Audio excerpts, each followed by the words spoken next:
Alô, alunos do oitavo ano, muito bom estar aqui novamente com vocês. Quem fala é o professor Chico Chicote e é uma honra, é um prazer retomar aí esse terceiro bimestre. Olha só, veremos hoje aula de português, mas especificamente aposto. Esse assunto é um assunto de extrema importância para que vocês aprendam a interpretar melhor, aprendam a escrever de uma forma magnífica. Aposto é muito utilizado em textos. Então, entender seu funcionamento, então entender como e quando colocar é de fundamental importância. Então, vamos lá, vamos aprender o que é o aposto. Olha só, fique ligado que eu tenho uma surpresinha para vocês, tá? Olha só, afinal, o que é um aposto? Que diacho é isso, chicote de aposto? Olha só. É um termo acessório que tem uma função de explicar melhor o conteúdo da palavra a que se refere. Vamos repetir? É um termo acessório que tem a função de explicar melhor o conteúdo da palavra a que se refere. Em outras palavras, vai explicar algo sobre algum elemento, vai explicar algo que já foi mencionado anteriormente. Então, olha só. Geralmente, o aposto vem separado por vírgula. Por que tu falaste geralmente, Scott? Porque há algumas situações que não vem vírgula. Olha só. Geralmente, a pausa entre um termo e outro vem separada dos demais termos da oração por vírgula, dois pontos, parênteses ou travessão. Então, nem sempre é só vírgula também. Há dois pontos, parênteses e travessão, como eu falei lá no podcast, tá? Agora presta bem atenção aqui, vocês que são inteligentes. Termo acessório. Chicote, eu não sei o que é um termo acessório. Termo acessório, como o próprio nome já fala, é aquele termo que não é essencial. É aquele termo que, se você tirar, não vai fazer tanta diferença assim. Nós não sentiremos tanta falta. Vamos fazer o seguinte: digamos eu aqui tenho como acessório essa blusa, esse uniforme, que embora não esteja aparecendo, eu estou com o uniforme aqui da escola.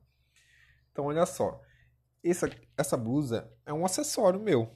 Se eu tirar essa blusa, eu vou continuar sendo o velho chicote de sempre, não é? Então, ela vem agregar algo a mais a mim. Se eu tirar a camisa, continua sendo chicote. Agora, imagine só, se eu tirar a minha cabeça, por exemplo, seria impossível, não seria mais o chicote, seria uma aberração, não é? Então, esse termo acessório aqui, prestem atenção, é algo que vai trazer uma novidade, né? Que vai trazer uma informação a mais, mas que não é fundamental, não é importante, pode ser tirado sem grandes prejuízos, tá? Dito isso, vamos continuar aqui. Agora nós vamos ver os diversos tipos de aposto. Ele pode ser tanto explicativo, ele pode ser enumerativo, né? Ele vai enumerar diversos fatores que tem ali de outro termo. Ele pode ser o que mais? Resumidor. O aposto pode ser comparativo, assim como distributivo, oração opositiva, isso mesmo, pode ser toda uma oração que estará cumprindo o papel de aposto. E por fim, especificação, tá? Bom, esses aqui são os apostos que você poderá ter.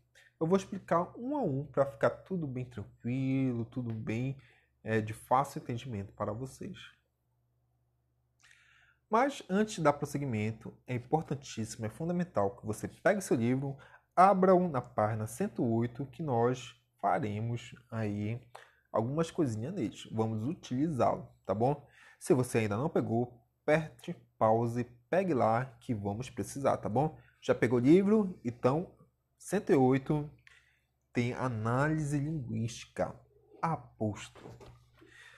Bom, vamos lá. Vamos ao primeiro tipo de aposto, que é o explicativo. Chicote, o que seria um aposto explicativo? É aquele aposto que oferece uma explicação sobre o termo anterior. É o mais comum, é o disparado mais utilizado de todos. Sim. Dá um exemplo, Scott. Olha esse exemplo aqui. Eu me lembrei do Matsu, vou usar um exemplo aqui em comemoração ao Matsu, tá bom? A geografia, estudo da Terra, é uma disciplina fundamental do currículo escolar. Nossa, a geografia, melhor disciplina para muitos alunos que eu sei. Muita gente prefere geografia a português, muita gente prefere geografia a redação. Mas tudo bem, eu tenho que me contentar com isso mesmo. Geografia. Então, vejo aqui, deixa eu colocar aqui uma canetinha. Estudo da Terra, vejo que isso aqui é um aposto, tá? Porque esse elemento aqui, ele vai explicar algo que já está escrito. O que é que já está escrito? Geografia, tá? Então ele vai explicar o que é geografia. É o estudo da Terra. Então, a geografia, entre vírgulas, estudo da Terra é uma disciplina fundamental do currículo escolar. Pois então aí dá para ter uma fácil noção, dá para ter uma fácil compreensão de como é um aposto explicativo, não é? Vejam aí, novamente, geografia está sendo explicada, é o estudo da Terra. Vamos ao próximo exemplo? Agora veremos o distributivo. Chicote distributivo? Como assim distributivo? Um aposto distributivo é aquele que retoma as explicações sobre o termo, contudo, de maneira separada na oração. Isso aqui, para organizar o texto de vocês, é fundamental na redação. Então, olha só. Vou colocar um exemplo aqui e vou explicar e vocês vão entender melhor. Percebam aí, Chicote e Matsu foram vencedores. Aquele em comer e este em malhar. Percebam aí que o aposto está vindo bem aqui. Deixa eu pegar aqui a caneta. Bem caneta. Aquele e esse, tá? Percebam que o termo que antecede é Chicote e Matsu. Então, quando eu quero retomar, quando eu falo dois elementos, Chicote e Matsu, o primeiro eu sempre vou usar aquele e o segundo eu vou usar este, tá? Você não vai usar esse. Sempre é aquele e este. Então, aquele vai retomar o primeiro, que é Chicote, e este vai retomar ao segundo, que é Matsu.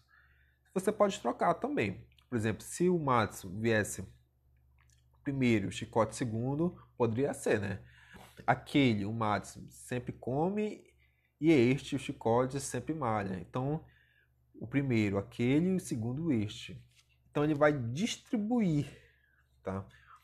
Muito fácil, não é? Vamos ao próximo? Olha só. Enumerativo.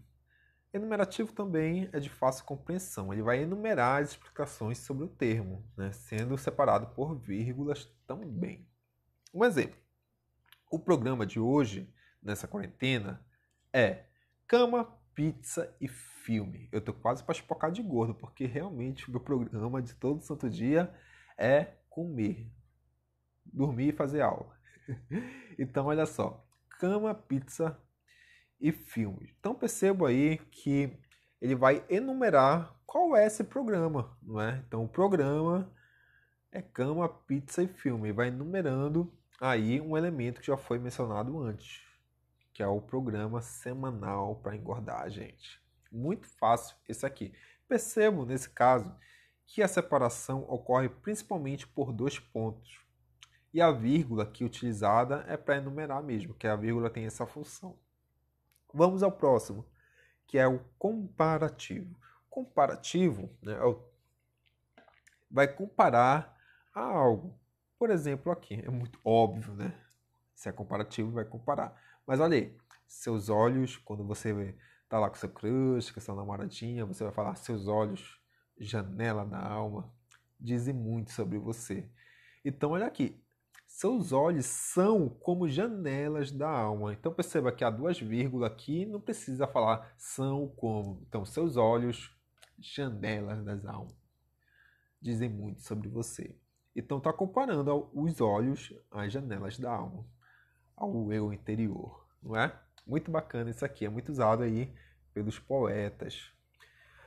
E vamos a mais uma, que é o resumidor ou recapitulativo, que é quando resume os termos anteriores do enunciado. Isso aqui é muito fácil, olha só, olha esse exemplo aí. Saúde, educação, acesso à cultura, tudo isso são prioridades para a melhoria de um país. Então, olha aí, tudo isso aqui, ele é um aposto, ele vai resumir saúde, vai resumir educação e o acesso à cultura. Então, para não ficar repetindo, resume tudo. Tudo isso são prioridades, né? Então, aí é um aposto que também é separado por vírgula, tá? Tô indo meio rápido porque eu já falei um pouquinho disso aqui no podcast, tá? A gente tem algo para vocês, um presentinho. O especificativo talvez seja o mais difícil deles. O especificativo, ele vai especificar um termo da oração, tá? Então, olha só esse exemplo. A aluna Clara continua a nos surpreender. Tá? Desculpa aqui, foi um erro de digitação, tá? A aluna Clara continua a nos surpreender. Olha só. Percebam que o aposto está bem aqui, Clara. Eu poderia falar assim, a aluna continua a nos surpreender facilmente, tá? Mas eu quis destacar quem é a pessoa, aquela específica. A Clara, a Clarinha, uma boa aluna, excelente aluna. Ela sempre nos surpreende, né? Eu ia colocar Tayla aqui, mas para ela não se achar muito, eu coloquei Clara.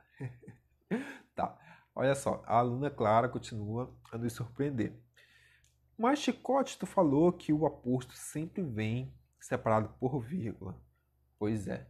Nesse caso aqui em específico, não vem vírgula, porque se eu colocasse a vírgula, ficaria explicativo. Vocês vão entender um pouquinho mais disso em orações subordinadas adjetivas, onde o uso da vírgula ou não é fundamental para a compreensão do sentido. E nesse caso, ele vai especificar ou explicar. E se estiver especificando, não se usa vírgula, tá? Por isso que não há vírgula aqui. E há um aposto, né? Ele está aqui especificando algo que foi mencionado antes, a aluna, tá bem? Aposto de oração, né? Que se chama oração subordinada substantiva apositiva. Isso vocês também verão no ano que vem, com maior detalhes, com maior informação, né? Consiste em uma oração toda que estará subordinada à primeira. Então, essa oração positiva, geralmente, ela vem depois de 2 pontos. Só espero uma coisa, ser aprovado no final do ano na matéria do Chico Chicote. Então, olha só, a primeira oração é essa aqui, só espero uma coisa. Aí a segunda, que não veio aqui, eu acho que deu uma pane, ser aprovado no final do ano. Essa segunda oração, ser aprovado no segundo ano, é uma oração subordinada da primeira oração, tá? Então, dito isso, pegue o livro de vocês que nós faremos uma leitura, tá? Bom, abra o livro de vocês aí na página 110. Lá em Prática Linguística, nós vamos ler o texto aí. Então, vamos começar a leitura. Se você não pegou o texto, pause e pegue, tá bom? Algumas pronúncias aqui que eu não sei exatamente, algumas palavras que eu não sei exatamente como é a pronúncia, então me perdoem, tá? Até porque tem um dialeto indígena aqui. Se vocês souberem, falem lá no WhatsApp comigo. Há muitos anos, o rio Iguaçu corria livre, sem corredeiras nem cataratas. Em suas margens habitavam índios caingangues que acreditavam que o grande pajé Maiboy era o deus serpente, filho de Tupã. Gnob, cacique da tribo, tinha uma formosa filha chamada Naipe, que iria ser consagrada ao culto do deus Maiboy. Tarobá, jovem guerreiro da tribo, se namorou de Naipe. E, no dia da consagração da jovem, os dois fugiram para o rio, que os chamava. Tarobá, Naipe, venham comigo! My Boy ficou furioso pela fuga, penetrou nas entranhas da terra e, retorcendo seus músculos, provocou desmoronamentos que foram caindo sobre o rio, formando abismos das cataratas. Envolvidos pelas águas, os dois caíram de grandes alturas. Tarobá transformou-se numa palmeira e Naipe numa rocha junta da grande cachoeira. Vigiado por My Boy, os dois índios permaneceram ali eternamente enamorados. Bonitinha a história, né? Bem típico aí da mitologia indígena. Então vamos lá ver as atividades. Você vai ver aí a primeira. Qual é a finalidade desse texto? Qual é a finalidade desse texto? Esse texto tem como principal finalidade explicar a origem das cataratas do Iguaçu. Para quem não conhece, são umas cachoeiras enormes, lindas de morrer. Segunda, analisando a estrutura e a finalidade do texto, podemos afirmar que se trata de um relato de experiência, uma fábula, uma lenda, um artigo expositivo, um texto teatral. Obviamente se trata aqui de uma lenda, tá? Então quem marcou lenda está de parabéns. Nesse texto podemos identificar que tipo de narrador. Aquele narrador em terceira pessoa, que eu tenho certeza que vocês sabem, que vocês têm ciência de qual é. Então, a quarta, quinta, sexta, sétima serão sobre aposto e essas questões até a questão 12ª ficará para vocês resolverem e me entregarem, tá? Eu vou querer que a Tayla, o Pablo, a Julie, a Clara, quem mais? A Isabelle e o Francisco, esses nomes, quero que vocês respondam essas questões lá no grupo, tá bom? Esse era o presente. Então, estou aguardando vocês, eu estou atento a isso. Beijoca, gente. Muito obrigado aí pela companhia de vocês e até mais. Beijão. Qualquer dúvida, podem me procurar, certo?